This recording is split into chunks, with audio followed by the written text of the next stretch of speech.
1988, a new section of road was laid across the Peak District in northern England to divert heavy traffic away from a small town. Shortly after building work commenced, reports of strange happenings began to surface, and the road soon became notorious, not only for its paranormal activity, but for the amount of lives it would claim. This week, we take a look at the ghosts of Stocksbridge bypass.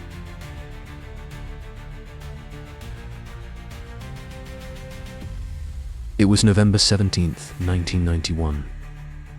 The sun had long since sunk beyond the horizon, and the rolling hills of the Yorkshire countryside were bathed in a tepid darkness. A glow appeared over the tree line, the distant headlights of a car cutting their way through the endless black. It was driven by a young woman traveling home after a long shift at the hospital where she worked. The clock on the car's dash read 2 o'clock. 51 a.m. The high beams danced over a road sign, revealing a combination of numbers and letters. It read A616, Stocksbridge. The young woman yawned and looked in her rearview mirror and immediately wondered why she had bothered. The road receding behind her was pitch black. There was nothing to see there. The darkness made her feel very alone, and in that instant the air seemed to turn cold. An unborn fear, not yet realized, looked somewhere in the pit of her stomach. She had no idea why. Regardless, she decided to turn on the radio to ease her nerves. When she flicked the switch, only static poured on the speakers. The sound of this alone sent a chill up her spine. Suddenly, she felt compelled to look to her side. The passenger seat was empty, but for some unknown reason, she felt a presence there. Another look in the rearview mirror revealed nothing. It was a momentary lapse of concentration, and when she glanced back towards the road, her heart skipped a beat. She slammed both feet on the brake pedal. The tires began to screech as the car swerved from side to side, so coming to the road's icy surface. She was now traveling sideways. There was an almighty thump, and suddenly the car was rolling down an embankment before it came to a crashing halt. The last thing to cross the woman's mind before everything turned black was the lone figure that she had seen, standing in the middle of the road, right before her accident. A figure which had now vanished without trace, as if it had never even been there. The headlights of the car died along with her, as the smell of burnt rubber hung in the air. Another life had been claimed. It was not the first crash to have occurred on this road, and it wouldn't be the last. 25 years later, in October 2016, the local radio reported yet another road closure. Police were in attendance, redirecting traffic. Unfortunately, this was the scene of a horrific accident, involving a head-on collision between a van and a lorry. Whilst both drivers escaped with their lives, the van driver's injuries were very serious. This was one of hundreds of accidents to have occurred on the same stretch of road since 1988. Since then, there has also been 25 deaths, a rate of nearly 1 every year. These collisions all occurred on the same small section of the A616, otherwise known as the Stocksbridge bypass, a road which is now considered to be one of the most dangerous in the UK. But this is not the only thing. The Stocksbridge bypass is known for, it also happens to be one of the most haunted highways in Britain and possibly the world, connecting the cities of Sheffield and Manchester. It has become a major UK transport route, carrying over 18,000 vehicles per day. Though the main bypass is only 5 miles in length, it is part of a longer 38-mile road and allows easy commuting to the counties of Nottinghamshire and Derbyshire. Despite its convenience and practicality, the bypass is still avoided by many due to its darkly tragic history. It is said to have been built upon unhallowed ground, leading many to believe that the road itself is cursed. Bordering the steel city of Sheffield, South Yorkshire, the modern-day town of is home to around 12,000 people. Back in the early 18th century, however, the area was mostly woodland, an unspoiled valley cradling the Little Don River, a handful of farms and just a few stone houses. A fuller by the name of John Stocks had the foresight to construct a wooden bridge over the Little Don, which would later give the area its name. There was little more than a dirt track cutting parallel to the river. At this time, used mainly by local residents, the introduction of a toll road would result in a higher volume of traffic through the area and would later become the scene of a horrendous stagecoach crash. In the years that followed, people would often report seeing a phantom carriage traveling along the highway at night, which was apparently driven by the living dead. Not to be deterred by tales of the paranormal, use of the route would, in fact, continue to increase, especially with the introduction of motor transport. In the early 20th century, work on the bypass would begin, some 2 centuries after John Stocks had built his bridge and would encompass the old toll road. The site that would one day become the Stocksbridge bypass was to be further plagued by paranormal activity during construction work, before the road was even open to the public. In September of 1987, security guards David Goldthorpe and Stephen Brooke were working the night shift near Pelroyd Bridge. On the evening in question, the 2 men experienced an unshakable feeling that they were being watched. A couple of hours into their shift, they heard what sounded like children singing in the distance. This seemed out of place as it was late at night, and the construction site was far removed from the rest of the town. There shouldn't have been anyone in the area, let alone children. Upon investigating, they caught sight of a group of youngsters in medieval clothing, standing in a circle beneath a nearby pylon. They looked as if they were dancing around a maypole. The children then completely vanished, causing the security guards to look at each other in disbelief. Still puzzling over what they had just witnessed, they decided to drive around to Pelroyd Bridge and park nearby. Pelroyd Bridge provides access to the nearby and whilst it is busy during the day, it is all but deserted during the night. However, shadows moving in the distance and strange noises had alerted them to the possibility of an intruder in the vicinity. When Brooks on his torch up at the crossing, both men saw a hooded figure, which appeared to be a monk looking down at them. Goldthorpe then drove up onto the embankment and parked on the bridge itself to get a closer look, but the headlights seemed to penetrate right through this apparition, which then promptly disappeared. The next morning, PC Dick Ellis of Stocksbridge Police walked into the station to find the 2 security guards utterly shaken by their experience. They spoke about the children they had seen beneath the pylon and would go on to describe the apparition of the monk, saying that it was evil and that they had felt threatened by its presence. Nonetheless, PC Ellis, along with his partner John Beat, treated the men's story with some skepticism, saying that it was not a police matter, and jokingly suggested that they sought the advice of a priest. To the officers' surprise, they were contacted by the rector of Stocksbridge Church later that day to inform them that the security men were with him and that they refused to leave. Out of fear for their own safety, it was upon the rector's insistence that the police eventually investigated the strange events. On Friday, September 11, 3 nights after the security guard sightings, police constables Beat and Ellis arrived on site at Pelroyd Bridge to follow up on the suspicious activity. It was midnight, and they sat in their car with a somewhat blaze attitude to this particular assignment. They were not expecting to witness anything of interest. However, within 10 minutes, Ellis was certain he could see shadows moving around on the overpass. He got out of the car and, wary of intruders, climbed the fixed ladder to bridge level.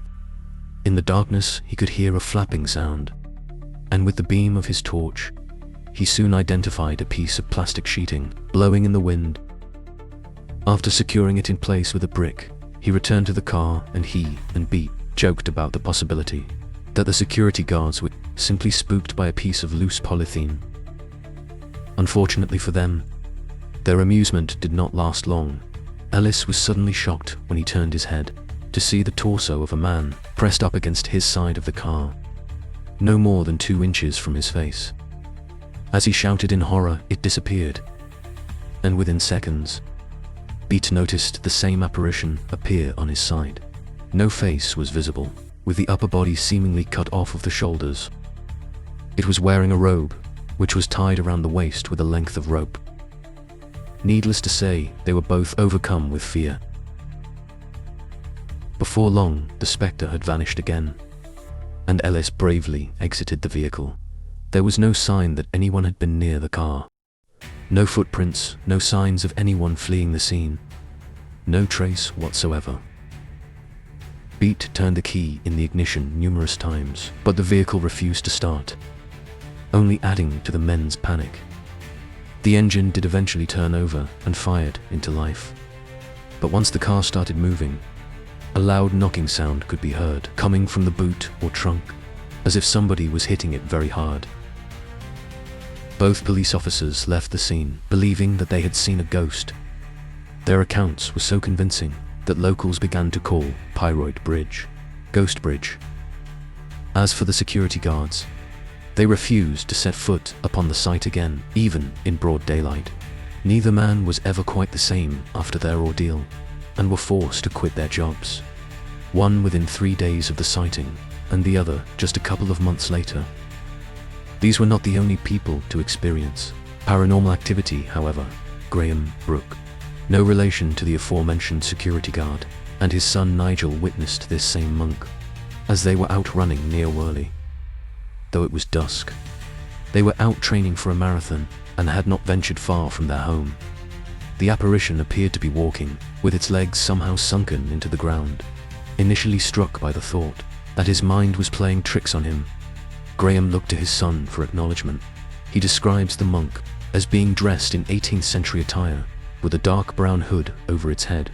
You remember the face being completely black, like a miner's face, and also recall the air being heavy with a musty scent.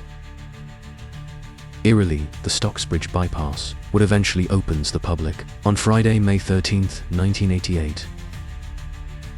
In normal circumstances, there was no reason for the newly laid road to seem so treacherous, but within a few years, planners had become concerned by the unexpected number of accidents and fatalities. There were 14 deaths within the first 10 years alone. Some believe that the mysterious monk and the ethereal children continue to haunt the bypass to this day, with a number of further sightings in recent years, and even claims that accidents have been caused due to the presence of paranormal entities on the road. There have continued to be various reports of seeing, though mainly only hearing, the ghostly children, or the recent witnesses have reported seeing witches and a ghostly woman in white at the bypass. The most common sighting, however, is that of the monk. Though some see this operation on the bridge or in the distance, many drivers are said to see it appear in the middle of the road, right in front of the car, usually disappearing at the point of impact. However, other drivers say that, despite attempts to swerve out of the way, the figure can pass right through the vehicle. Other, more chilling accounts tell of how the monk has appeared, sitting in the passenger or rear seats of the car. One can only imagine the shock of looking up in the rear-view mirror, only to see the vision of a faceless friar staring back at you. Many ghostly sightings occurred whilst the bypass was still under construction. This has given rise to a number of ideas. One theory of the monk's presence of the bypass is that his grave was disturbed during building work. No burial site or human remains were uncovered during construction, though some of the farms in the area were certainly known to be. Legend has since placed the monk at On-Shelf Hall, though there is no evidence to confirm this. The monk's grave has simply never been found. Though there is no conclusive evidence, an explanation for the ghostly children is the ritualistic sacrifice of youngsters by former inhabitants of the area, perhaps even as far back as the Bronze or Iron Age.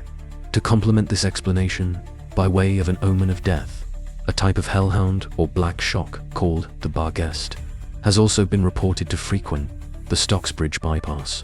This is a particular interest, as the creature is known to inhabit execution sites. The Barghest is said to appear as a huge, black dog with wild, fiery eyes. Finally, it has been discovered that a group of children died in a mining accident and some believe that their spirits may also haunt the area. With the road deaths came witness accounts from other drivers stating that they had seen ghosts of those killed in previous crashes at the roadside. This is interesting and potentially cyclical. In some cases, paranormal forces are said to be involved in influencing the accident itself, and of course, the more deaths that occur, the more possible victims that pass over to the other side. In an account from July 1990, David and Judy Simpson described events on one of the bypasses, minor roads, the B6088, Worley Village. In this instance, the couple were traveling to work when they saw what they thought was a jogger 3 feet above the ground. The figure left over an embankment bordering the road and landed right in front of the car.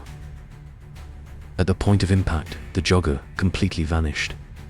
Despite a recent fall in paranormal sightings, the road remains one of the creepiest and certainly most dangerous in the world, with regular head-on collisions on the Stocksbridge bypass.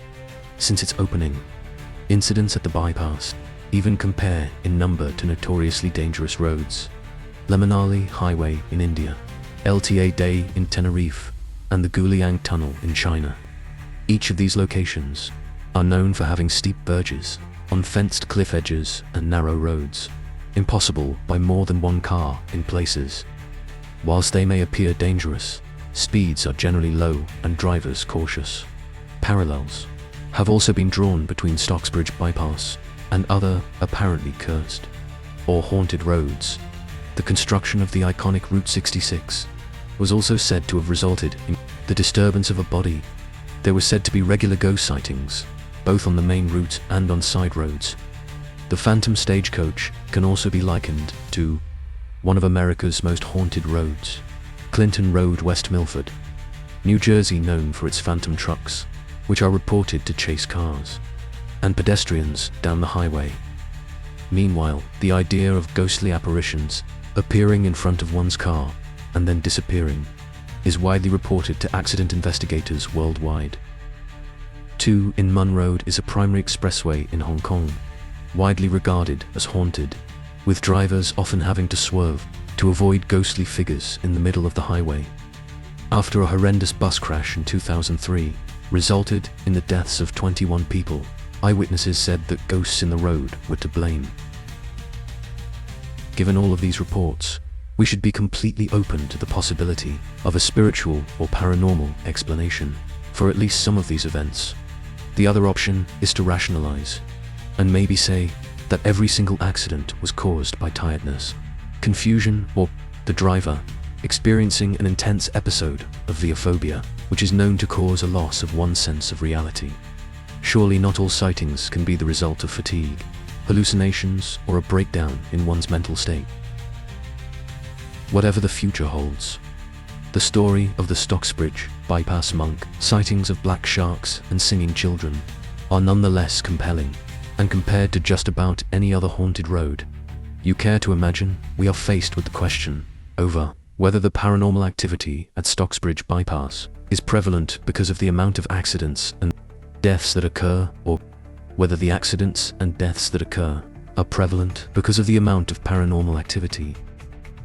The next time you hear that there has been a car crash on the motorway, a collision on the interstate, or a temporary road closure, consider that engine power may not be the only force at play.